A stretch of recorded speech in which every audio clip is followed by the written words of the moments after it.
किस पाप के कारण स्त्रियों का गर्भ गिर जाता है? मित्रों, आप सभी ने देखा होगा कि कुछ स्त्रियां गर्भवती तो होती हैं, किंतु उनका बच्चा समय से पहले ही पैदा हो जाता है, जिससे उस बच्चे की मौत हो जाती है। और कई स्त्रियों को तो मरा हुआ बच्चा पैदा होता है। मित्रों, आज के इस वीडियो में हम आपको इसी के बारे में बताएंगे कि किस पाप के कारण स्त्रियों का गर्भ गिर जाता है और वह कौन से कार्य हैं जो एक गर्भवती स्त्री को कभी नहीं करने चाहिए, नहीं तो उसका गर्भ गिर जाता है।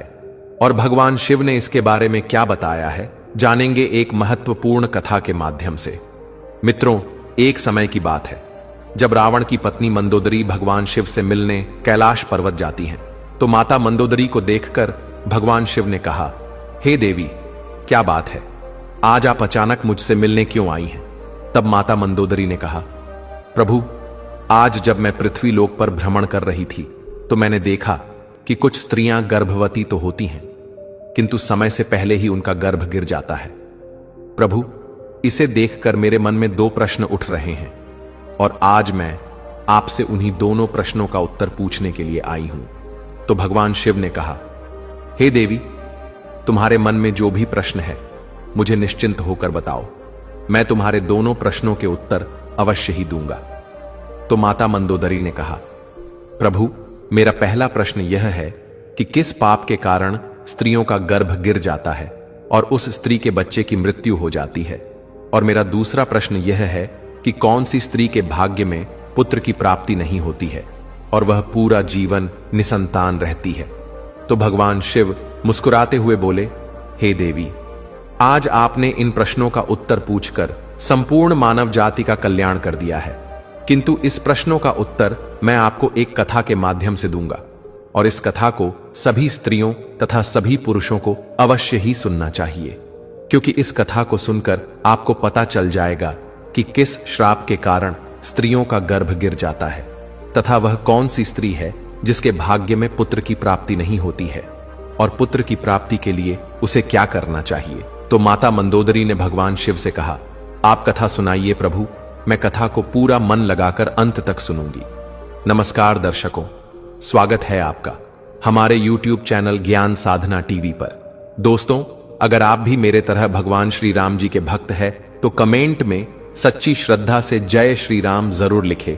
दर्शकों, मैं भगवान श्री राम जी से प्रार्थना करता हूं कि हे प्रभु श्री राम, जो भी भक्त इस वीडियो को पूरा देखेगा और कमेंट में सच्ची श्रद्धा से जय श्री राम लिखेगा, उसके परिवार को सुख शांति और संपत्ति से भर देना और उसके ऊपर अपनी कृपा सदा बनाए रखना। तो चलिए दर्शकों, वीडियो में आगे बढ़ते हैं। तो मित्रों, भगवान शिव कथा को सुनाते हुए कहा कि हे देवी, एक समय की बात है जब एक नगर में एक बहुत अधिक धनवान सेठ रहता था। वह इतना अधिक धनवान था कि उसके घर में किसी चीज की कोई कमी नहीं थी। उस सेठ की एक पुत्री थी जिसका नाम रूपवती था। रूपवती विवाह करने के योग्य हो गई थी। फिर उस सेठ ने सही मुहूर्त देखकर अपनी पुत्री रूपवती का विवाह उसी नगर के समीप एक दूसरे गांव में वैश्य के पुत्र के साथ कर दिया। फिर विवाह के बाद सेठ की पुत्री रूपवती अपने पति के घर में रहने लगती है। वह अपने पति के घर में हंसी खुशी से रहने लगती है और अपने पति से बहुत अधिक प्रेम करने लगती है। रूपवती की सास का नाम सुनंदा था। सुनंदा बहुत ही दुष्ट स्वभाव की थी। रूपवती अपने घर से दहेज में बहुत सारा सोना चांदी लाई थी, इसीलिए सुनंदा अपनी बहू रूपवती का झूठ मूठ का सम्मान करती थी और हमेशा उससे मीठी मीठी बातें करती रहती थी और रूपवती से अपने मायके से कुछ न कुछ लाने को कहा करती थी। रूपवती अपनी सास की बात मानकर अपने पिता से कहकर वह सोना चांदी, घोड़े, गाय बैल, अनाज आदि चीजें मंगवाया करती थी और उसके पिता भी मना नहीं करते थे और सभी सामान दे देते थे, जिसके कारण रूपवती की सास उससे बहुत खुश रहती थी। फिर इस तरह रूपवती की सास का लालच दिन प्रतिदिन बढ़ता जा रहा था और वह रूपवती के मायके का सब कुछ हड़पना चाहती थी, क्योंकि उस सेठ का कोई पुत्र नहीं था, इसीलिए सारा कुछ रूपवती का ही था। फिर इस तरह काफी दिन तक चलता रहा और उसकी सास उसे अपनी बातों में बहला फुसलाकर उसके मायके से सारी सामानें मांगा लिया करती थी। लेकिन भोली भाली रूपवती इस बात से अनजान थी कि उसकी सास उसके पिता का सारा कुछ हड़पना चाहती है और रूपवती का पति संजय भी अपने मां की ही बात मानता था। इसीलिए उसके घर में रूपवती की सास जो कहती थी वही होता था। उसके घर में सारा काम उसकी मां के कहने से ही होता था और रूपवती का पति संज दोनों ही सुनंदा का कहना मानते थे। इसीलिए उनके घर में कभी भी क्लश नहीं होता था और सब खुशी पूर्वक रहते थे। इस तरह कुछ साल बीतने के बाद रूपवती गर्भवती हो गई। जब उसकी सास को इस बात का पता चला तो वह बहुत खुश हो गई। उसने तुरंत ही रूपवती के माता पिता को इस बात की सूचना दी और साथ में बड़ी बड़ी वस्तुओं की मांग की। जब रूपवती के पिता ने इस बात को सुना तो वह भी बहुत अधिक प्रसन्न हुए और फिर अगले ही दिन वह मिठाई तथा सोने कंगन और सोने की माला लेकर रूपवती के ससुराल पहुंच गई। रूपवती अपने पिता को देखकर बहुत खुश हुई। फिर कुछ समय रूपवती के ससुराल में रुककर उसके पिता अपने घर लौट आए। फिर काफी दिनों तक रूपवती का गर्भ बढ़ता गया और रूपवती की सास उसका बहुत अच्छी तरह से ख्याल रखने लगी तथा उसे समय समय पर फल फूल खिलाती रहती थी और घर का सारा काम खुद करती थी। रूपवती को कोई भी काम नहीं करने देती थी, इसीलिए रूपवती पूरा दिन घर पर आराम करती थी। फिर इस तरह कुछ दिन और बीत गए और एक दिन अचानक ही रूपवती का गर्भ गिर गया, जिससे रूपवती की सास बहुत क्रोधित हो गई और फिर रूपवती को ताना मारते हुए कहने लगी, अरे पापन स्त्री, तूने अपने जीवन में ऐसा कौन सा पाप किया है जिसके कारण जन्म लेने से पहले ही तुम्हारा बच्चा मर गया। पता नहीं क्यों मेरे पुत्र ने तुझ जैसी पापन स्त्री से विवाह कर लिया था। मेरे बेटे का तो जीवन ही नष्ट हो गया। अपनी सास की यह बात सुनकर रूपवती बहुत दुखी होकर कहने लगी, सासू मां, इसमें मेरा क्या दोष है? मैंने अपने जीवन में कोई पाप नहीं किया है, फिर भी पता नहीं क्यों मेरे साथ ऐसा हो रहा है। तब उसकी सास कहने लगी, अरे दुष्ट स्त्री, तूने जरूर अपने जीवन में घोर पाप किया है, इसी कारण तेरा गर्भ गिर गया है। फिर कथा को आगे बताते हुए भगवान शिव माता मंदोदरी से कहते हैं, हे देवी, अब कथा को बहुत ध्यान से सुनना, क्योंकि यहीं से आपको पता चलेगा कि किस पाप के कारण स्त्री का गर्भ गिर जाता है। तो माता मंदोदरी ने कहा, ठीक है। फिर उसी के बाद से रूपवती की सास उसे हमेशा ताने मारने लगी और घर का सारा काम भी उसी से कराती थी और खुद कोई भी काम नहीं करती थी। रूपवती की सास उससे इतना काम कराती थी कि रूपवती को अब सही से खाना खाने का भी समय नहीं मिलता था और जब सब लोग भोजन कर लेते थे उसके बाद ही वह भोजन करती थी। वो अपनी सास के सामने आने से भी डरने लगी। फिर इस तरह कुछ महीने और बीत जाने के बाद रूपवती दोबारा से गर्भवती हो गई, जिससे उसका पति बहुत प्रसन्न हुआ। लेकिन उसकी सास अभी तक उससे गुस्सा थी और जब रूपवती ने अपनी सास को यह बात बताई तो वो रूपवती से कहने लगी, एक बच्चे को तो खा गई हो, पता नहीं अब इस बच्चे को जीवित रखोगी या इसे भी उसी की तरह खा जाओगी। मुझे तुझ पर जरा सा भी भरोसा नहीं है, क्योंकि मुझे तो लगता है कि तूने अपने जीवन में जरूर कोई पाप किया है, इसीलिए तेरा पहले वाला गर्भ गिर गया था। अपनी सास की यह बात सुनकर रूपवती कुछ नहीं बोली और चुपचाप खड़ी रही। फिर धीरे धीरे रूपवती का गर्भ बढ़ता गया और गर्भवती होते हुए भी वह घर का सारा काम करती थी, लेकिन फिर भी उसकी सास को उस पर जरा सी भी दया नहीं आती थी। फिर इस तरह करते करते अब रूपवती के गर्भ को 9 महीने पूरे हो गए। अब बच्चे के जन्म होने का समय बिल्कुल नजदीक आ गया था। फिर रूपवती ने एक बालक को जन्म दिया, किंतु वह बच्चा कुछ बोल नहीं रहा था और ना ही रो रहा था। फिर रूपवती ने देखा तो उसका बच्चा मरा हुआ था। अपने मरे हुए बच्चे को देखकर वह बहुत जोर जोर से रोने लगी। फिर जब रूपवती की सास को इस बात का पता चला तो वह बहुत गुस्सा हुई और रूपवती से कहने लगी, तू एक पापन स्त्री है, तभी तेरा यह दूसरा बच्चा भी मर गया है। मुझे तो पहले से ही शक था कि तूने अपने जीवन में जरूर कोई घोर पाप किया है, इसीलिए तेरे साथ ऐसा होता है और इसीलिए तेरा यह पुत्र भी मर गया है। अगर तू मेरे घर में ज्यादा दिनों तक रहेगी तो तू मेरे भी घर का नाश कर देगी, इसीलिए अब तुझे इस घर में रहने की कोई जरूरत नहीं है। तो रूपवती कहने लगी, सासू मां, अब मैं कहां जाऊं? मेरे लिए तो मेरे पति ही सब कुछ है। मैं उन्हें छोड़कर कहीं नहीं जा सकती हूं। मैं अपने पति से बहुत प्रेम करती हूं, इसीलिए आप मुझे इस घर से मत निकालिए। मैं घर का सारा काम करूंगी और इसी घर के किसी कोने में पड़ी रहूंगी। आप जो भी काम कहेंगी मैं वह सब कुछ करूंगी, बस आप मुझे घर से मत निकालिए।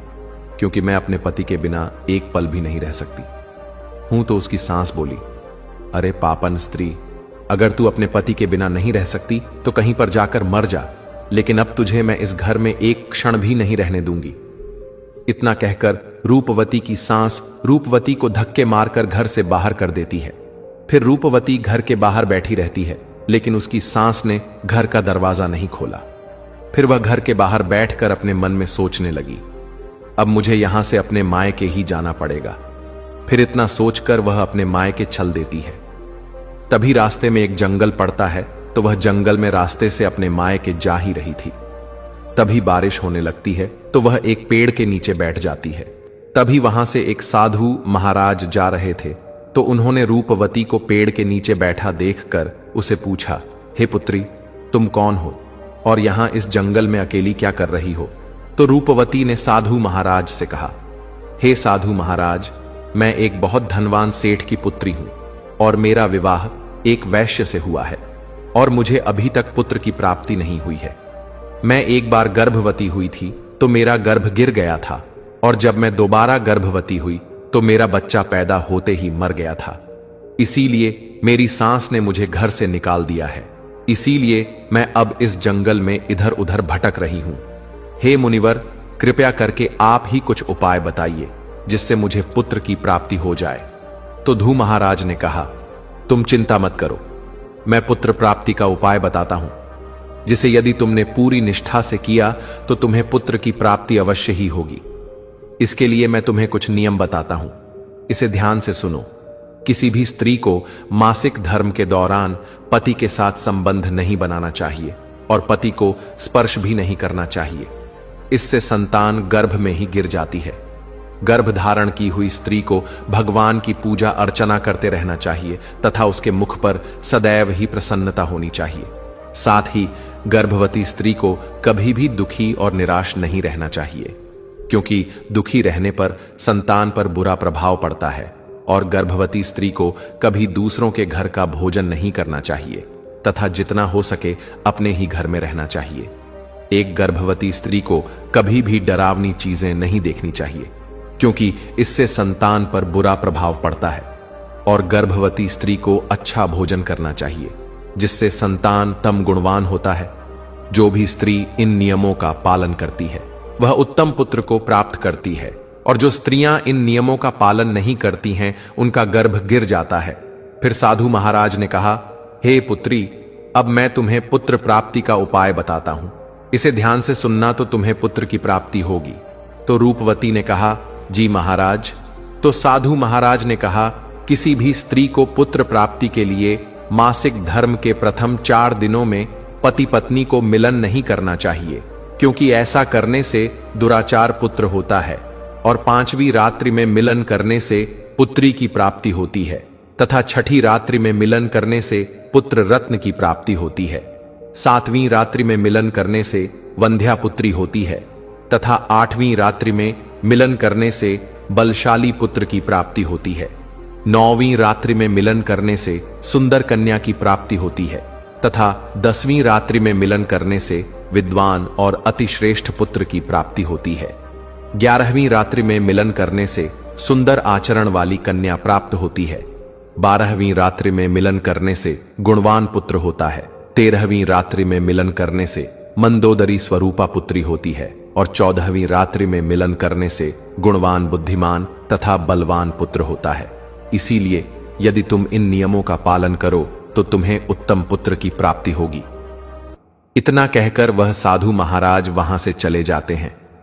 फिर रूपवती अपने मन में सोचने लगती है, यदि मैंने साधु महाराज के बताए गए उपाय के अनुसार कार्य किया तो मुझे भी पुत्र की प्राप्ति हो जाएगी और मेरी सांस मुझसे घर का काम भी नहीं कराएंगे और घर में सभी लोग मेरा बहुत अधिक सम्मान भी करेंगे। रूपवती इतना सोच ही रही थी, तभी उसका पति उसे ढूंढते हुए वहां पहुंच जाता है और रूपवती से कहता है, तुम यहां इस जंगल में क्यों आई हो? मैं तुम्हें लेने आया हूं, चलो घर चलो। फिर रूपवती ने अपने पति को उस साधु महाराज वाली सारी बात बताई और कहा, नहीं, अब मैं घर नहीं जाऊंगी जब तक मुझे पुत्र की प्राप्ति नहीं हो जाती। रूपवती की यह बात सुनकर उसका पति भी उसी के साथ जंगल में ही कुटिया बनाकर रहने लगता है। फिर मासिक धर्म की 14वीं रात्रि में रूपवती ने अपने पति के साथ मिलन किया, जिससे वह गर्भवती हो गई और गर्भवती होते हुए भी वह जंगल में रहती थी। उसका पति जंगल से लकड़ी लाता था, जिससे दोनों भोजन बनाकर खाते थे। फिर इस तरह करते करते महीने बीत गए और रूपवती के बच्चा पैदा होने का समय नजदीक आ गया था। फिर एक दिन रूपवती को अत्यंत उत्तम पुत्र की प्राप्ति हुई और पुत्र की प्राप्ति से रूपवती और रूपवती का पति दोनों बहुत खुश हुए। फिर रूपवती का पति उससे कहने लग, चलो अब हम दोनों घर चलते हैं, क्योंकि मां ने तुम्हें पुत्र प्राप्ति का ताना देकर ही घर से निकाला था, किंतु अब तो तुम्हें पुत्र की प्राप्ति हो गई है, अब तो वह भी खुश हो जाएंगी। तो रूपवती ने कहा, ठीक है, चलो घर चलते हैं। फिर दोनों घर जाते हैं। तो उसकी सास ने देखा कि रूपवती को तो पुत्र हुआ है। यह देखकर वह बहुत खुश हो गई और रूपवती से कहने लगी, तुझे पुत्र कैसे हुआ?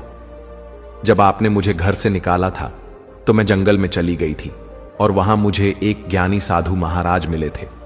उन्होंने मुझे पुत्र प्राप्ति का उपाय बताया था और उसी उपाय से मुझे पुत्र की प्राप्ति हुई है।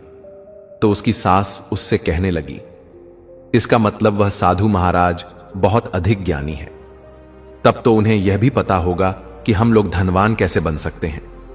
इसीलिए अब मैं जंगल जाऊंगी और उनसे धनवान बनने का उपाय पूछ कर आऊंगी। तो रूपवती ने कहा, नहीं मां जी, आप वहां मत जाइए, क्या पता वह साधु महाराज अब वहां पर मिले या ना मिले।